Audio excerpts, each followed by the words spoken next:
Mga agriculturist kag MDRRMO ginpaidalam sa training workshop para sa kahandaan sa ginanunsyar nga pag-epekto sang La Nina subong nga binulan. Kahandaan sa El Nino gintalakay man. Si Zen Kilantang Sasa nakatutok. Halin sa weekend na eksperyensyahan ang sige-sige nga pag-ulan nga nagtugas ang pagbaha sa pila ka lugar sa Western Visayas. Diri sa Iloilo City, nangin maulanon ang tiyempo subong nga adlaw. Suno sa pag-asa, magaluumon nga panahon kag may tsansa sang pag-ulan kag pagpanagoob ang maeksperiensyahan. Ang pag-ulan ang epekto sa gihapon sang southwest monsoon o kun hangin habagat. By Wednesday and onwards, in-expect naman siya nga improving weather na kita. So, in-expect na makita ito na siya ring araw. Kaina, ginsuguran ang 3 ka adlaw nga training workshops ng DOST Pag-asa angot sa Climate Information Services kag Development Response Matrix Tool sa La Nina.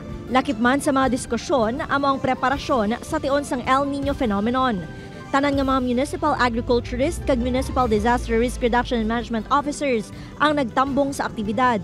Isa sa ginahandaan amo ang pagtaas ng numero sang above normal rainfall kag pagdamo sang tropical cyclones nga posible makaapekto sa pungsod sa katapusan nga bulan sang tuig. May actually pinalabas tayo recently na La Nina Watch na kung saan may nagbabadyang possible na La Nina phase this last quarter of the year.